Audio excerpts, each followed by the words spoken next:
Palapakan po muna natin ang Diyos ng buhay. Lungkot po ba ang bawat isa? Hindi. Masaya po ba ang bawat isa? Amen.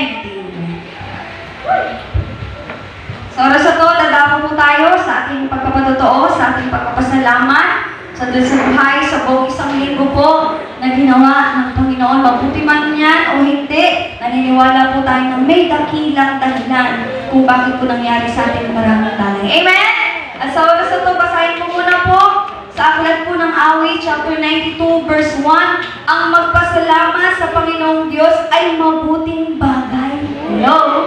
Umawit na lagi, purihin ang ngalang kataas-taasan. Kaya sa oras na ito, no, sa buong sanglinggo, na maraming mabubuting bagay ang ginawa ng Diyos. Kaya sa oras na ito, tayo po ay gagawa ng mabuting bagay din naman sa Panginoon. Sa pamamagitan ng pagpapasalamat sa Kanya. Sino po ang una po na magpapasalamat sa Diyos ng buhay? Ihahagag ang kanyang kadakilahan. Sino po? Taas ang kamay sa buhay po ni Daddy Ross. Palakpakan po natin ang Diyos.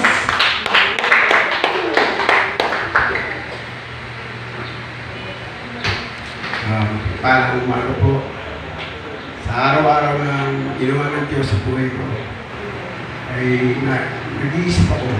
Kinakausap ko siya na bakit ang dating bagay kapag sa kanya ako hilingi ng solusyon ay nagaganap. Naalala ko po nung mga panahon na wala ako sa Panginoon. Hindi naman po totally wala ako sa Panginoon. Kaya lang po, lubos ko po siya ng kilala sa dito po sa Jesus May Forever.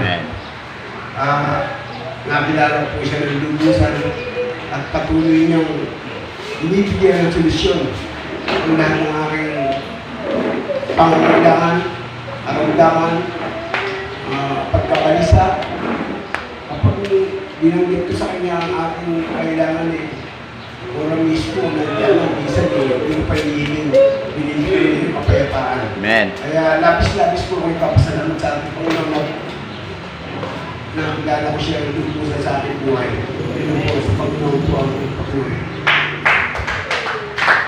Sino ba po ang sunod po na magbibigay ng mabuting bagay na pabasa sa buhay po ni Mama Jonelisa? Palakpakan po natin ang Diyos.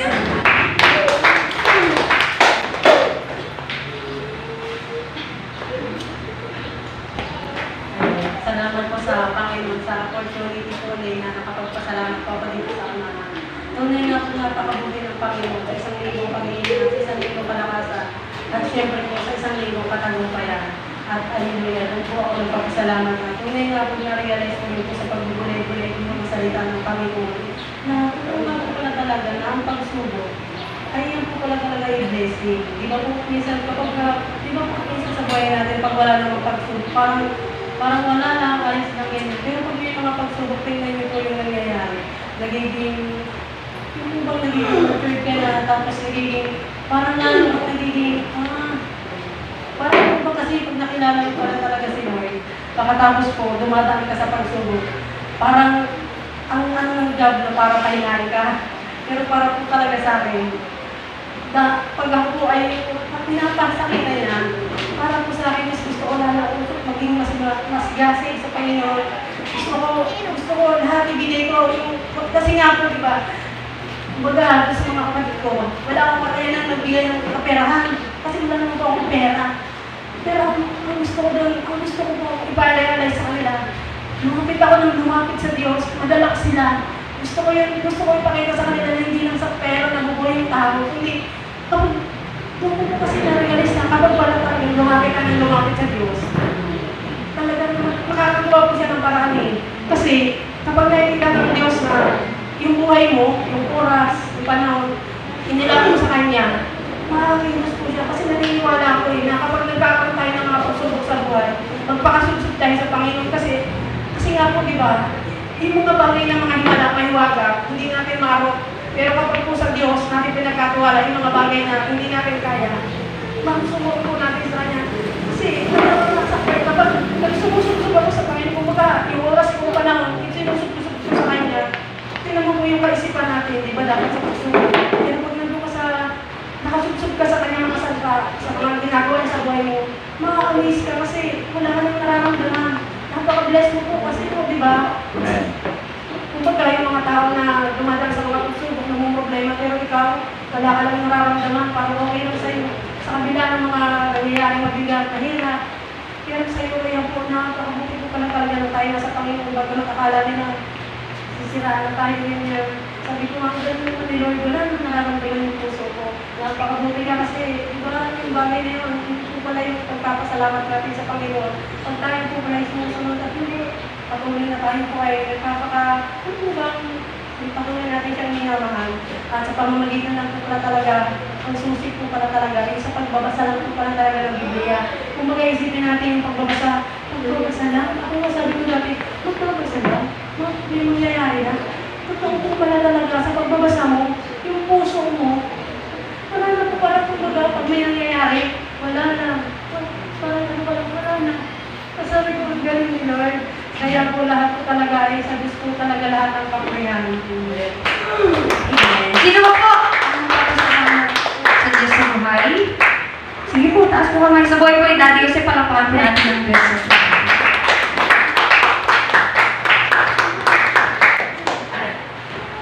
God is good. Every time there is good, mabuti ang Diyos dahil tayo ay mahalaga sa Diyos. Alam niyo ba kung bakit? Nakakahinga tayo. Kung wala ang Diyos, paano tayo pupunta dito? Mabuti ang Diyos, siya ang iwanan ng buhay. Salamat, binabago tayo. Hindi lang ako, kundi kayo. So ang mga sumusunod sa kalooban ng Diyos, pinagpapala. Bagamat ang pagsubok na to, talagang minsan masasabi mo na ayaw mo na. Pero anong pipiliin mo sa buhay mo? Yung pagsunod o pagtalikod? So ang piliin mo kahit hindi ka marunong sumunod. Napipilitan ka sumunod dahil ayaw mo mapunta sa dagat-dagatang apoy. Sa buhay natin, parang munting apoy lang to, patigin pa lang to sa buhay na kahirapan. Dito sa mundo, maraming kapagkatian. Kaya nga ang bata, pag sinisilang, umiiyak. Walang bata na pinapanganak na tumatawa. So sa buhay natin, kailangan natin iligtas yung ating pangkalawang buhay habang malakas pa tayo. Kailangan natin mahalin ng Diyos sa buong puso, buong lakas. So yung apat na yun, huwag tayo magtiwala sa mundong punong-puno ng kurap. Nagpapasalamat ako kahit sa 3 linggong pagsubok na napatunayan ko na naging matatag ako kahit wala akong trabaho, kumakain, kahit napa ako, malakas pa rin. So, minsan, bingo ka sa lahat ng pupuntahan mo. Kailangan mo talaga lumapit sa Diyos. Sabi nga sa Matthew 11:28, lumapit kayo. Yung mga nabibigatan, palagay ko, ang lahat ay nabibigatan. Ang pera lang yan. Pero, ang halaga, yung hininga ng Diyos sa buhay natin. Marami kang pera, hindi ka makahinga. Nangingibabaw pa rin ang pag-ibig. Salamat sa Panginoon sa buhay na ito, na nakarawas ako sa pagsubok na yan. Pero sa pagsubok na yan, nagtatagumpay ako bakit. Yung napako sa akin, kahit maliit, so magaling siya. Salamat sa tumulong sa akin sa lainin, ang mga pastora, sa lakas ng Diyos, lalaki akong pinapaasa. Ang pagsubok na ito, habang tayo ay nabubuhay, hindi nawawala sa pagsubok. Salamat sa Panginoon. Sino po? Ayun, sa buhay ko yung Daddy. Sige po. Ang pagpapatuto po sa Panginoon ay pinakamalaking bagay po sa Diyos. Bago po lahat, po bumabati ng isang mapagpalang umaga po sa ating lahat. Ano na po sa opportunity na makapagpasalamat po sa ating lahat ng Diyos na buhay. Ako po ay labis nagpapasalamat sa Panginoon po, sa ating lahat ng Diyos na buhay, sa patuloy na pag-iingat po, pagsama sa aking buhay, kasama ang pamilya sa mga pamilya. Papatuto ko lang po sa inyo na yung mga nakaraang araw po, araw ng Biyernes, na kung saan po kasama ko po si Sister Lisa, kami po punta ng Palengke para mamalengke po. Dahil meron po kami maliit na tindahan sa kantin, sa rice mill. Amen. Kaya po, pa lang dahil pumunta na po kami sa Palengke upang mamili po ng kalintang. At yung mga oras na yun po, nung paglabas po namin ng gate 1 sa Intercity, amen, alam naman po natin na pag madaling araw, pabilis ang masasakyan. Amen. Nakita po ako na tricycle na mabilis yung takbo, galing siya sa Balagtas. Galing po ako namamalengke sa Balagtas. So, pinalagpas ko po yung tricycle. At yung time na yun po, pwede na ako sana na tumawid Subalit nakita ko may dalawang 10 million na parang nag-uunahan sila galing sa Balagtas na puntang Bukal. So ginawa ko, nakapasok na yung isang gulong sa unahan, yung sa pinakang line. Umatras po ako dahil tansyado ko po kasi na kung saan ako diretso, hindi kaya ng preno ng 20 million na nag-uunahan. So makakapagka po ang system isa. Kaya atras ko na lang po, gamit ko sa utak. So nung paglagpas ko, pwede na ako tumawid doon sa isang line. So pagtawid ko naman po, pagtingin ko sa aralan, meron lang pong tricycle din na mabilis din po yung takbo. So balik din ang pinakita ko. So tatawid na po ako. Tapos naramdaman ko po, may bumukusina naman na isang malaking trailer na sobrang bilis po ng takbo niya. Kaya naalala ko pa agad yung nabagado ko sa may kapatang video na mag-asawa na bumili na sa akin. Nakaraang taon po yata yun na wala kong ready po yung trailer. Yun, ang ginawa ko po, binilisan ko lang po yung takbo ko sa pangalawang line. Para kung sakali kung hindi tumigil yung tricycle na tumatakbo, babagay ko na lang po kayo sa kanila mabanggan ng trailer. So sa kahabagan po ng Diyos, tumigil po yung mabilis ang takbo ng tricycle at kami po ay pinarayaan po niya na makakawin. So doon po, nakita po namin talaga yung pagsama ng Diyos. Kahit alam lang po natin sa Jesus Christ, pag-isip pa lang natin sa umaga na kahit pinunang lang sa Diyos, nakakatiwala po natin sa kanya ang lahat ng bagay. Ano po yung kanyang kalooban, ay yun po ang mangyayari po kami sa ating buhay. Kaya po nakita ko po na totoo po talaga na buhay ang Diablo. Pero sa kabila po nun, alam po natin buhay ang Diablo, pero mas buhay po ang Diyos. Kaya nag-iingat po sa ating lahat, lalo na kapag tayo po ay tumatawag sa kanya. Naalala ko nga po yung inaano ni Mami nung nakaraan na dito nagkakamali sa Mangawit 91 na verse 10 to 11 kung dito nagkakamali na tayo po pala tinatagubili ng Panginoon Diyos sa kanyang mga anghel. Dahil nakakita ng ng Diyos na kahit po talaga nagsusulikat po na sa kanya po ay maitaas din natin sa ating buhay. Amen. Na pinalala natin siya. At yun po talaga napakabuti po ng Diyos. At yung sa bahay po naman namin po ay amen. Lulubs ko lang po yung pasalamat kasi ito po yung dakilang bagay na ginawa ng Diyos. Amen. Nung po kami pag-uwi namin ng hapon, yung nakarang ulit ko naman po yun, nagsindi po ako ng katol. Amen. Dahil meron po lighter doon, galing yung sabay ako sa rice mill. So nung pagsindi ko po ng katol, tinabi ko po yung lighter tapos matutulog na ako. Biglang may pumutok. Amen. Nakita po yung lighter, pag-iniiyak, nakapatong yung lighter doon sa tao ba ng plato na plastic po. Tapos yung tao ba ng plato, nakapatong po siya sa lamesa ng plastic din. So kung kami pinakatulog ng mga oras na yun, siguro masisigaman. Pero ang Diyos po talaga ay napakabuti. Amen.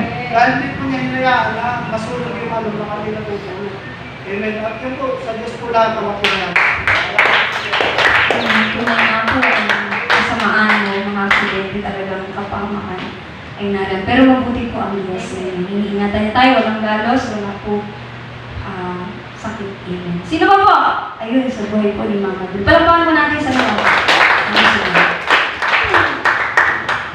Amen. Sa mapagpalang umaga nga po sa ating lahat. Yan po talagang nais ko rin po magpasalamat sa aking buhay sa araw nito na sa nakalipas na araw na yun po talagang tagtag taon na naman po sa aking buhay. Na yun po, salamat po sa Panginoon. Yun po, nais ko rin po ipasalamat yung nangyari sa akin nung nakarang gabi. Ano po yun? Miyerkules ng madaling araw, talagang, alam niyo po, napakabuti talaga ng Panginoon. Dahil natutulog po ako noon. Bigla na lang po may humampas bigla sa may ulo ko na hinagingan po aking mukha. Na talagang yung pinakamalaking box po na LBC box, nahulog. Muntik na po sa ulo ko. Alam niyo po, kung tayo ayaw ng Diyos, talagang naroon na po ako sa mga sitwasyon na yun na katulad po ng nangyari po kami sa ating mahal na pastora na talagang yung hinagingan po siya ng malaking mga tubo sa ulo. Alam niyo po, kung wala po ang Panginoon, talagang naroon na po tayo sa mga sitwasyon na ang kapahamakan talagang mapupunta po sa atin. Pero alam mo po, may Diyos na talagang nag-iingat po sa ating lahat. Kaya yun, alam niyo po, na talagang pinagpasalamat po talaga natin ang ginagawa ng Diyos para sa ating mga buhay. Di ba po? Kaya alam niyo po, talagang napakabuti ng Panginoon na yun po talaga, siya po ang nag-iingat sa ating lahat. Di ba po? Kaya yun, maraming salamat sa ating Panginoong Diyos na talagang siya lamang po ang ating pag-asa sa ating mga buhay. Maging sa buhay, sa aking pamilya na talagang mga dinaranas ng aking pamilya, yun po ay naroon na po kagalingan na pinagkakaloob maging sa buhay ng aking anak na talagang napakabuti po ng Diyos. Talagang Diyos, ang Diyos natin na buhay. So, Jesus may life talagang buhay. Diba po? Kaya yun, salamat po sa buhay ng aking anak na nakaupo siya na maluwalhati. At katagumpayan po ang dala-dala. Bagaman po, wala pong pananalapit, pero okay lang po yun. Mas mahalaga ang kaligtasan at katagumpayan na makaupo siya sa bansang Pilipinas. Kaya alam niyo po, napakabuti din po natin Panginoon dahil mayroon pa po siyang invite sa buhay po ni Ate Angel at saka yung kanyang anak. Napakabuti ng Panginoon talaga sa kanya lang po tayo. Magpasalamat ka lang po ni ating Panginoon sa Kristo. Yan, salamat po. Amen. Tunay nga po na mabuti ang Diyos sa ating mga buhay. At welcome din po sa iyo, Ate Angel. No? Nawa, hindi po ito ang kunin nating pagkikita. At mabuti ang Diyos dahil hindi aksidente na ikaw po'y dinala ng Diyos kay Amen. Amen. At yun na lamang po, no? Ang lahat po ng mga nagpasalamat, nagpatotoo, nais, no? Ang Diyos po ay nagagalak. Amen. Dahil napaparangalan po siya sa ating mga buhay, sa lahat ng mabubuting bagay na ginawa niya sa buhay niyo. Amen, sa buhay natin dahil yun po ang dahilan, no, para po mapapurihan siya sa ating mga buhay. Amen. At ako na lang din po magpapasalamat sa Lord sa buong isang linggo ng lahat ng mga pagpapala, himala, no, pag-iingat po na ginagawa niya po sa aking buhay, no, at naniniwala po ako na lahat ng yun, no, may dahilan. Amen. Sa lahat ng nangyari na gaganap sa buong isang linggo. Nagpapasalamat ako sa Lord sa kanyang binigay, amen, na negosyo po sa akin, amen, na yun po ay buhay sa aking mga kapatid, amen, maging sa aking buhay dahil lalo po dun sa akin po mga bunsong kapatid. Bagamat wala po si Makmak, pero alam niyo po ba, bago po ako magkaroon ng negosyo po sa Malis, ay todo po ang bigat sa puso ko sa buhay ng aking mga kapatid na bunso, amen, dahil gusto ko silang bantayan, gusto ko silang makasama. Gusto ko po silang makita palagi. Amen. Pero salamat sa Diyos dahil hinayaan ng Panginoon na araw-araw, amen, lagi ko na silang kasama, no, sa buhay natin liit, sa buhay ni Kuya Makmak na, sa buhay ng mga ate ko na naging ano po ang aming pagsasamahan, amen, na hindi namin kinakailangan ng ibang tao. Pero ang Diyos kailangan namin, amen. Kung baga, hinayaan ng Diyos na bawat isa sa amin ay magtulungan at magkasama-sama. Nararanasan po ng buong pamilya ko pagpapala at imala. Bagamat wala sila, amen, naniniwala ako na damang-dama nila muli ang kasaganaan ng pagpapala at imala ng Diyos. Amen! At yun lamang po, no, ang ating pong pagpapasalamat, pagpapatotoo sa Diyos. At welcome po natin ang susunod po na tayo.